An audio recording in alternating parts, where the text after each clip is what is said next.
오늘도 우리들은 옆에 있는 사람들에게 기쁨과 감사함으로, 그리고 사랑하는 마음으로, 그리고 진실된 마음으로 옆에 있는 사람들에게 하나님의 은혜의 빛이, 하나님의 생명의 빛이, 이 세상을 창조하시는 하나님의 능력의 빛이 당신의 삶 속에 더욱더 충만할 수 있기를 바랍니다 하는 마음으로 옆에 있는 사람들에게 빛이 있으라 선포하도록 하겠습니다. 빛이 있으라. 앞에 있는 저에게도 그 처녀 총각 그만하시고 앞에 있는 저에게도 빛을 선포해 주시기 바라겠습니다. 시작. 빛이다. 감사합니다.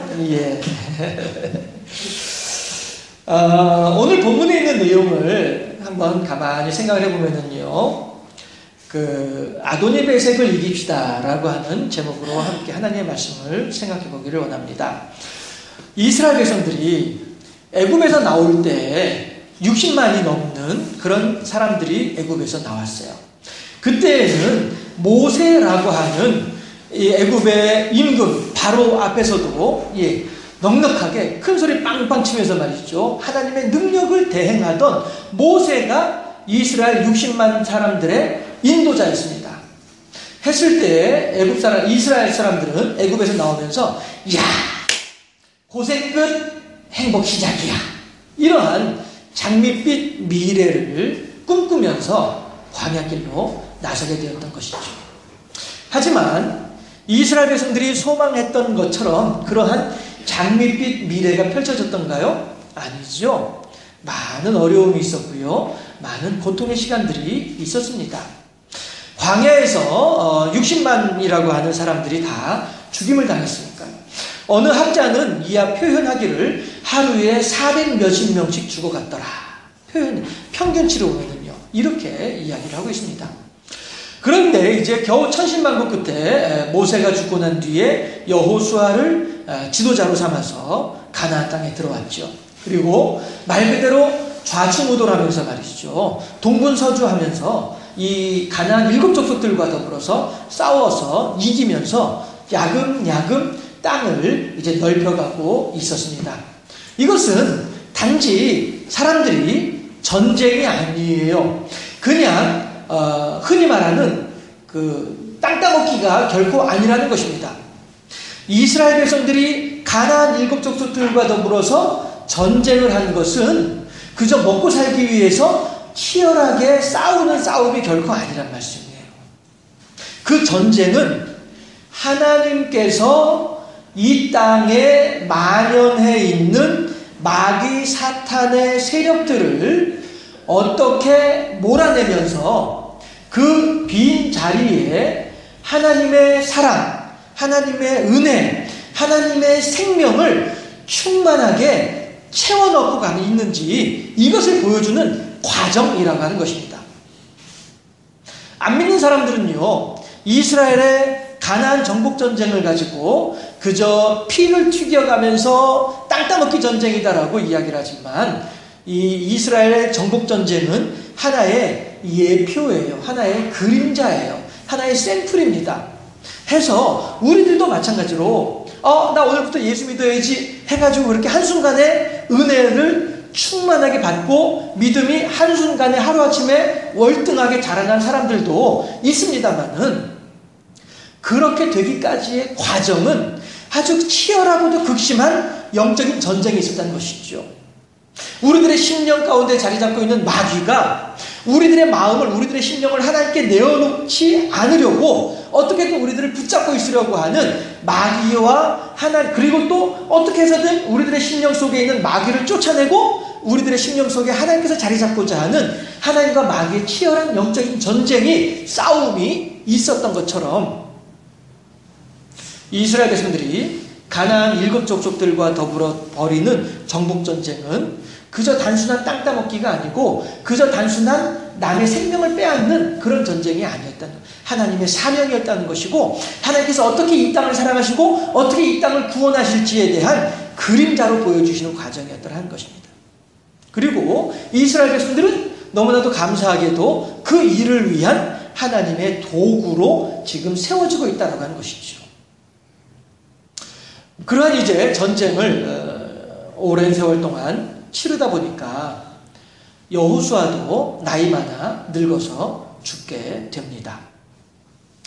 아마도 갈렙이라고 하는 사람의 나이가 80인 것을 감안을 할 때 여호수아도 그 비슷한 연령을 가지고 있지 않았을까 생각을 합니다. 그렇게 이제 오랜 세월 동안을 전쟁을 치르면서 이스라엘 백성들은 지치기도 했습니다. 모세도 잃어버렸지요. 여호수아도 잃어버렸습니다. 그나마 모세는 여호수아라고 하는 지도자라도 세워놓고 죽었지요. 여호수아는 후계자도 세워놓지 않고 그냥 죽고 만 거예요.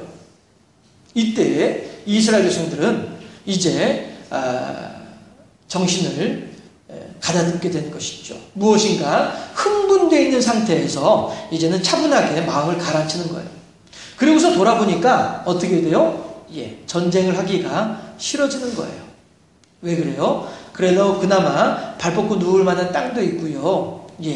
우리 주변에 있는 사람들, 이 사람도 죽었대, 저 사람도 죽었대 라고 한 이야기 들으면서 그 남겨져 있는 가족들을 생각을 하니까, 그 과부와 고아들을 생각을 하니까 이게 또 마음이 달라지는 거예요.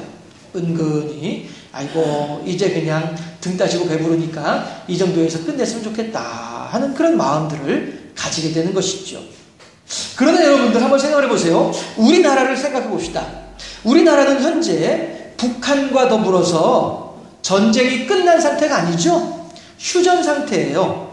언제든지 다시 전쟁을 일으킬 수 있는 가능성이 있는 나라가 우리나라예요.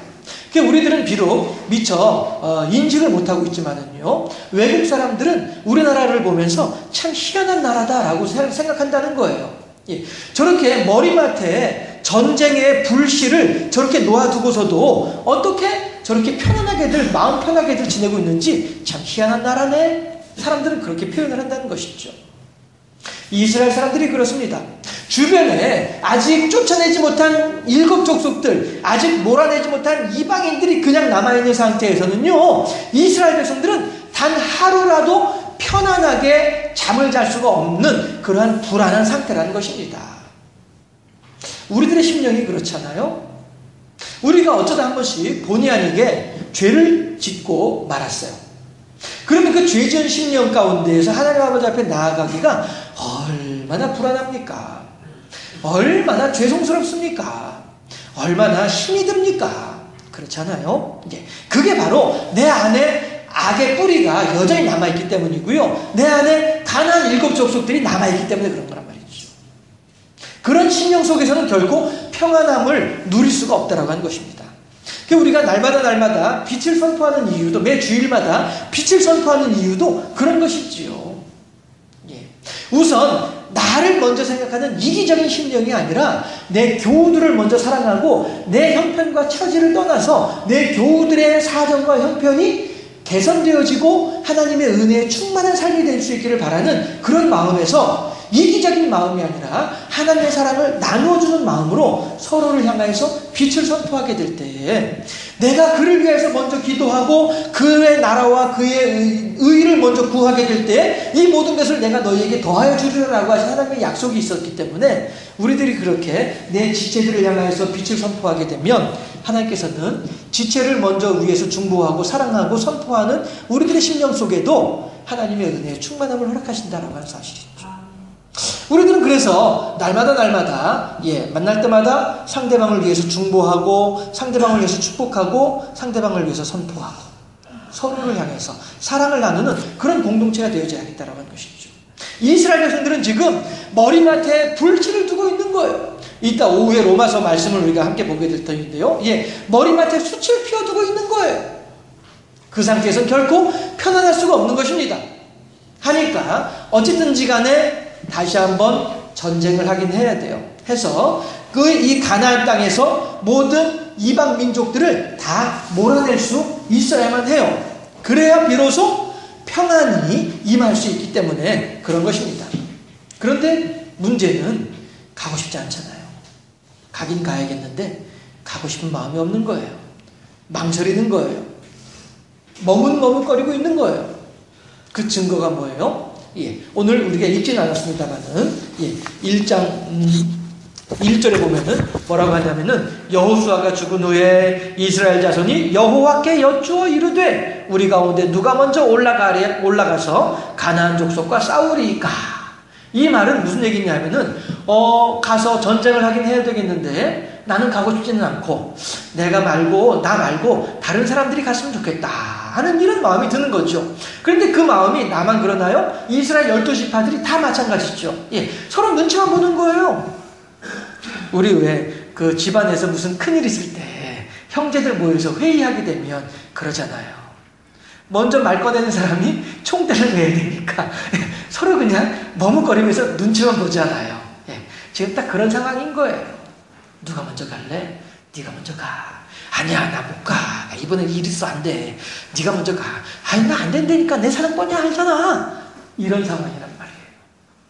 그럴 때 어떻게 해요? 야, 안 되겠다. 우리 스스로 결정할 수 없으니까 가위바위보 하자. 이런 거죠. 우리 스스로 결정할 수 없으니까 제비뽑기 하자. 이런 거죠. 이스라엘 백성들은 어떻게 해요? 기도하자. 이거예요. 뭐예요? 하나님께 맡기자는 거예요.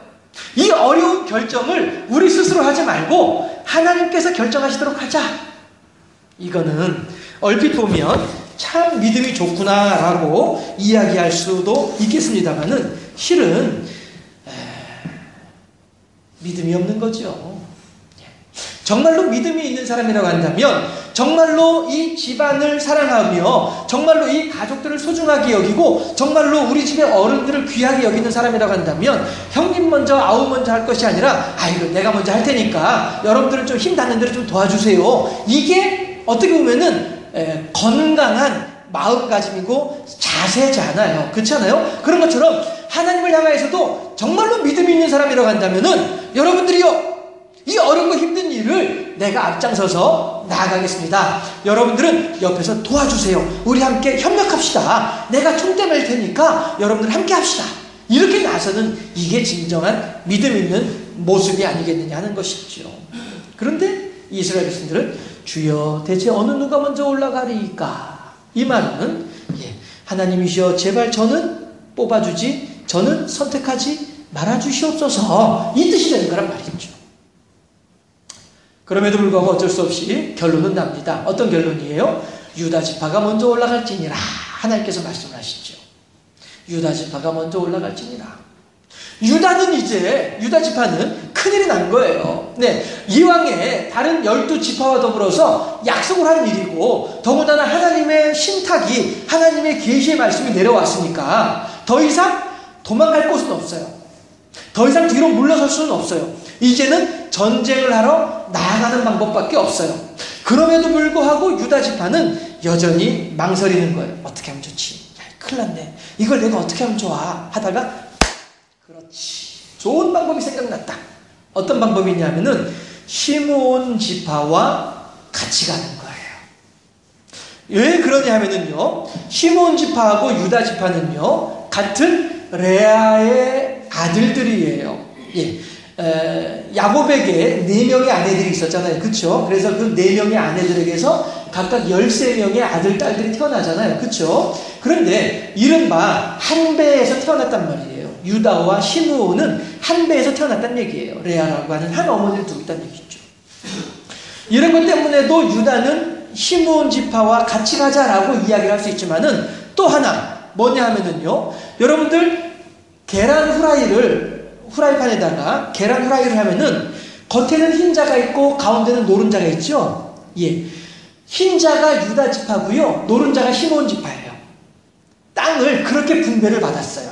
예, 그러니까 유다 지파의 땅 안에 시므온 지파 땅이 들어있는 거예요. 그러니까 유다 지파가 흥하면 시므온 지파도 같이 흥하고요, 유다 지파가 망하면 시므온 지파도 같이 망하게 돼 있어요. 이런저런 이유 때문에 유다 지파가 시므온 지파에게 야, 우리 같이 가서 싸우자 라고 연합을 하자라고 이렇게 제안을 하죠.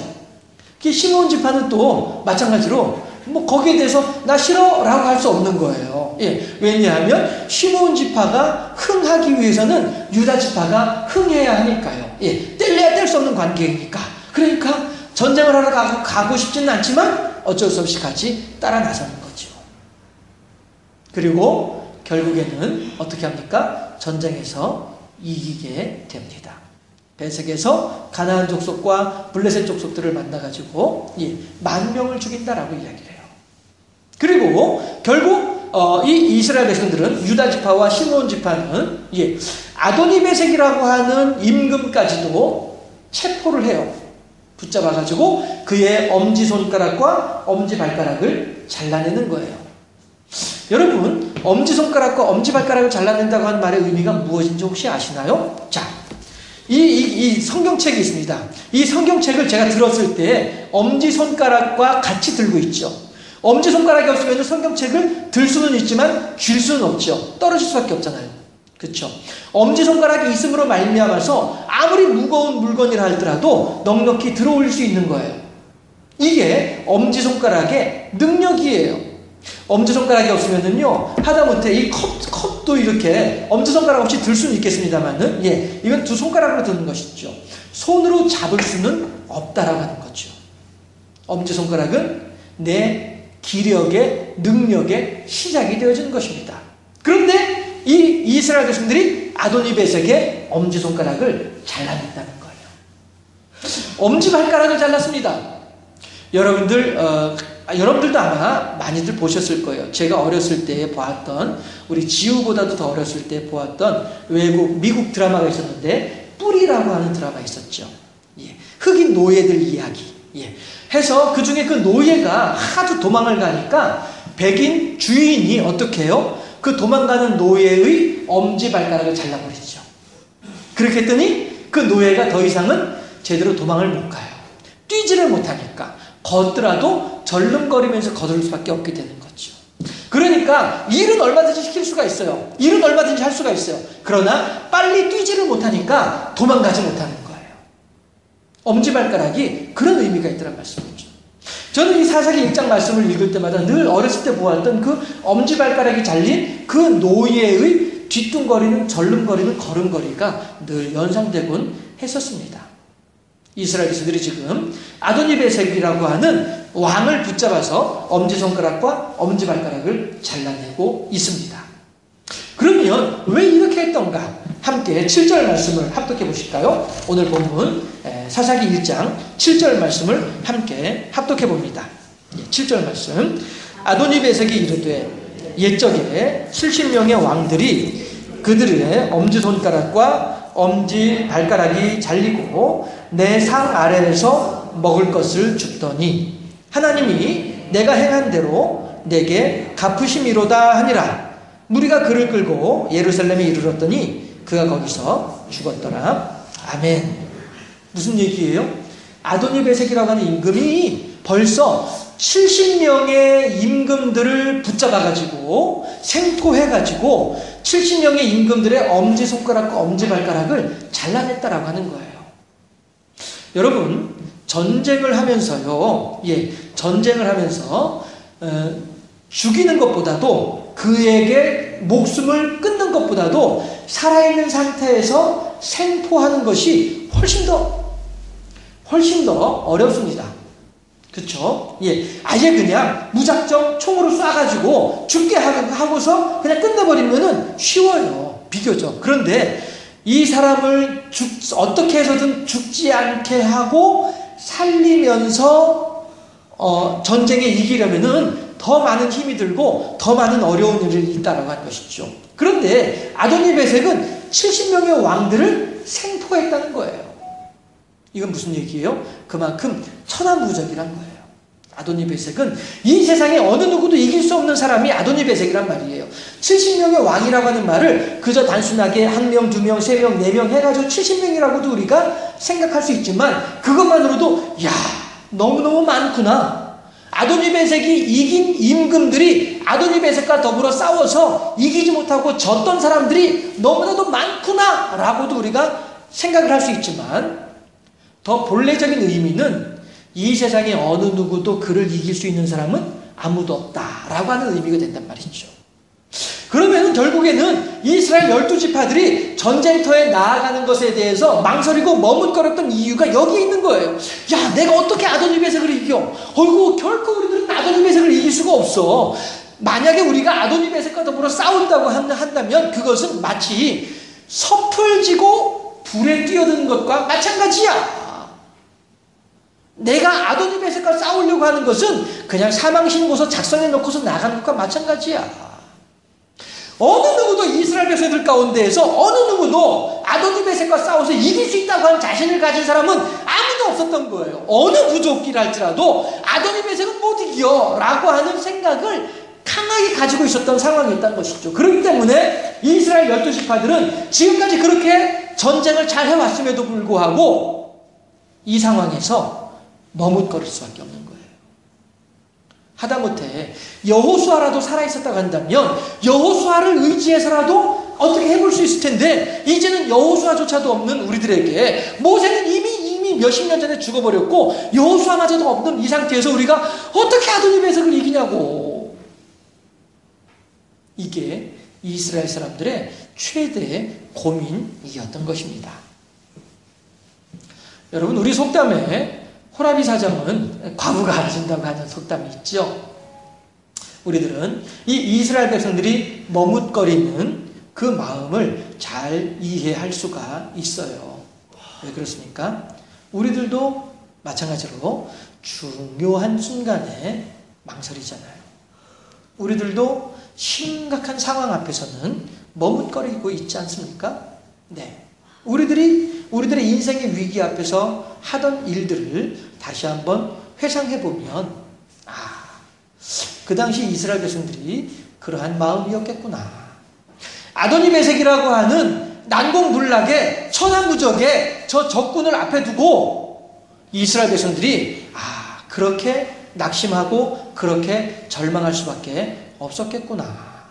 우리들은 얼마든지 짐작할 수 있지 않겠느냐 하는 것입니다. 그럼에도 불구하고 이제 이 유다 지파는 시므온 지파와 더불어서 전쟁을 하러 나가죠. 아마도 모르긴 몰라도 그 전쟁을 하러 나아가는 그 발걸음은 완전히 패잔병처럼 그렇게 나아가지 않았을까 짐작해 보아요. 어쩔 수 없잖아요. 뒤로 물러설 수도 없잖아요. 앞으로 나가는 것밖에 방법이 없죠. 죽을 때 죽더라도 나가는 것밖에 어떻게 할 수 있는 일이 뭐 있겠나요? 네. 그런데 정작 뚜껑을 열어보니까 정작 블레셋과 더불어서 가나안 족속과 더불어서 전쟁을 해보니까 어머나 어떤 일이 벌어져요? 도리어 10,000명이라고 하는 이 10,000명도 마찬가지로 70명처럼 1명, 2명, 3명 세어가지고 10,000명일 수도 있지만은 거대한 전쟁, 거대한 군인, 너무나도 큰 군대를 이겼다라고 하는 의미가 되는 거죠. 도저히 사람의 생각으로는 이길 수 없을 것 같았던 그 군대를 이겼다고 하는 의미가 되는 것입니다. 10,000명을 이겼다, 10,000명을 물리쳤다라고 하는 말은 그런 의미가 있는 것입니다. 그리고서 더 나아가서 아도니베섹을 만나가지고 아도니베섹조차도 생포해버리고 마는 거예요. 이야, 이거는 정말로 기적이에요. 정말로 있을 수 없는 일이에요. 어느 누구도 예상하지 못했던 일이었다는 것이죠. 그런데 그 일이 눈앞에 벌어지고 말았어요. 전쟁을 하는 과정에 있어서 시므온 지파에 대한 이야기는 쏙 빠져 있어요. 그건 무슨 뜻이에요? 시므온 지파는 전쟁에 이기는 데 있어서 큰 역할을 하지 못했다는 거예요. 어떻게 보면 도리어 유다 지파 입장에서는 짐스러운 존재가 시므온 지파였을지도 몰라요. 그러니까 별로 이렇게 전쟁에서 시므온 지파가 이런 일 했다 저런 일 했다라고 하는 말이 없지요. 그러면은 유다 지파가 힘이 세가지고 아도니베섹을 이겼나요? 유다 지파가 힘이 세가지고 가나안 족속, 블레셋 족속 10,000명의 군대를 유다 지파의 능력으로 물리쳤던가요? 아니라는 것이에요. 왜요? 가나안 정복 전쟁은 이스라엘 백성들의 전쟁이 결코 아닌 거예요. 가나안 정복 전쟁은 사람의 전쟁이 아닌 거예요. 가나안 정복 전쟁은 누구의 전쟁이에요? 하나님의 전쟁이었기 때문에 그런 것입니다. 유다 지파의 능력으로는 결코 가나안과 블레셋 족속을 이길 수 없습니다. 유다 지파의 능력으로는 결코 시므온 지파와 더불어서 합심을 한다 할지언정 아도니베섹을 이길 수 있는 보장은 결코 없었습니다. 그럼에도 불구하고 그들은 이겼어요. 어떻게 이겼어요? 유다 지파가 힘이 세가지고 유다 지파가 작전을 잘 짜서 유다 지파가 능력이 많아서 오직 하나님의 은혜요, 오직 하나님의 이스라엘 백성들을 향한 사랑하심의 증거인 줄로 믿으시기를 주님의 이름으로 축원합니다. 비밀은 여기에 있는 것입니다. 능력은 여기에 있는 것입니다. 나는 할 수 없지만 마치 베드로가 예수님에게 그런 말을 하잖아요. 선생님이시여, 내가 밤이 맞도록 그물을 내렸으나 아무것도 잡지 못하였습니다. 그러나 내가 이제 선생님의 말씀에 의지하여서 그물을 내리리이다. 무슨 얘기예요? 예수님께서 그랬잖아요. 깊은 데로 가서 그물을 내리거라. 우리 그 내용 잘 알고 있지요? 예, 깊은 데로 가서 그물을 내리거라. 이 시간에는 고기가 있으면 깊은 데 있지 아니하고 얕은 데에 고기들이 있게 마련입니다. 내가 이 갈릴리 호숫가에서 잔뼈가 굵은 내 경험과 내 능력과 내 지식을 가지고 이야기할 때 예수님, 아이고 얼토당토한 얘기 하세요. 이 시간에는 깊은 데 가서 그물 내려봐야 한 마리도 못 잡습니다. 내가 밤새 내 모든 능력을 가지고 그물을 내렸음에도 불구하고 한 마리도 못 잡았는데, 아이고 거기에 대해서 설상가상 깊은 데 가서 던지라고요? 무슨 얘기를 하세요? 얼마든지 예수님의 말씀하심에 대해서 거절하고 거역할 수 있었습니다. 명분도 있었고 그렇게 할 만도 했었어요. 그러나 베드로는 뭐라고 해요? 말씀에 의지하여서 그물을 내리리. 내 생각과 내 경험과 내 지식으로는 결코 합당하지 않지만, 그럼에도 불구하고 어떤 사람들은 보기에 얼토당토하는 일이고 어떤 사람들은 보기에 어리석구나라고 이야기하는지 모르지만, 그럼에도 불구하고 말씀에 의지하여 그물을 내리리이다. 아마도 유다 지파는 전쟁에 나가기 전에 이 생각을 했을런지도 모를 일입니다. 그래요, 하나님, 모세를 통하여서 약속하시던 하나님, 여호수아를 통하여서 기적을 보여주시던 하나님, 이제 우리들이 죽을 것 뻔히 알면서 아도니베섹을 향하여 나아가오니 하나님의 약속과 하나님의 말씀하심을 따라 저희들에게 역사하여 주시옵소서.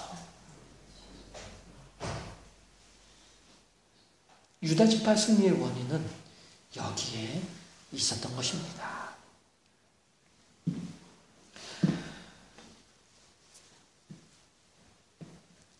사람들이 나 해병대 출신이야, 해병대원이었던 것을 자랑스럽게 여기는 이유는 그만큼 해병대원으로서의 생활이 힘들고 어려웠기 때문에 그렇습니다.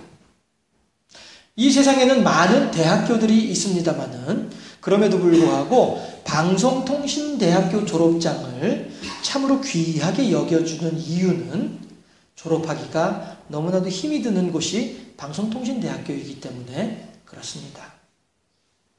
우리들이 인생에 떡하니 버티고 있는 아도니베섹, 우리들 앞에 놓여져 있는 아도니베섹의 힘이 강하면 강할수록 우리들은 하나님을 향한 감사의 크기가 더욱더 커지게 될 줄로 믿습니다. 왜 그렇습니까? 나는 내 능력으로는 그 아도니베섹을 이길 수가 없습니다. 내 힘으로는 결코 아도니베섹을 이길 수 있는 능력이 전혀 없습니다. 그러나 중요한 것은 무엇이냐면, 하나님께서 나로 하여금 그 일에 합당한 종으로 생각해 주신다는 것이, 이게 중요한 것입니다. 주인이 어떤 사람에게는 1달란트를 주고 어떤 사람에게는 2달란트를 주고 어떤 사람에게는 5달란트를 줍니다. 이거는 뭐냐 하면, 그 주인이 너는 요만한 능력이 있어, 너는 이만큼의 능력이 있어, 너는 이만큼의 능력이 있어 라고 인정해 주기 때문에 각각 다른 달란트를 주는 것이란 말이죠. 내 인생의 아도니베섹이 1달란트짜리입니까? 그럼 하나님께서는 내 신앙을 1달란트만큼으로 인정하고 계시는 거예요. 내 인생의 아도니베섹이 2달란트만큼이에요? 그럼 하나님께서는 내 신앙을 2달란트만큼 인정해주고 있다는 것입니다. 내 인생의 아도니베섹이 5달란트만큼이라고 한다면 하나님께서는 그만큼 내 신앙을 귀하고 내 신앙을 강건하고 내 신앙을 훌륭한 것으로 인정해 주신다라고 하는 사실을 믿을 수 있기를 주님의 이름으로 축원합니다. 그러할 때에 우리들의 인생의 아도니베섹에 대한 나의 모든 궁금증이, 나의 모든 의문점이 해결되는 거예요. 그렇구나, 하나님, 알겠습니다. 유다 지파가 하나님을 의지하고 나아갈 때에 아도니베섹을 물리쳤습니다. 우리가 하나님을 의지하고 나아갈 때에 내 인생의 모든 아도니베섹도 무너지게 될 줄로 믿습니다. 그래야해서 내 인생의 아도니베색이 크면 클수록 하나님을 향한 감사는 더욱더 커지게 될 것이고, 내 인생의 아도니베색이 강하면 강할수록 하나님께서 내게 베풀으신 은혜는 더욱더 강해지게 될 줄로 믿습니다. 인생의 모든 아도니베색을 넉넉하게 이겨나감으로써 하나님께 영광 돌려드리는 착하고 충성된 하나님의 사람으로 세워지는 우리 모두가 될 수 있기를 주님의 이름으로 축원합니다. 기도하겠습니다.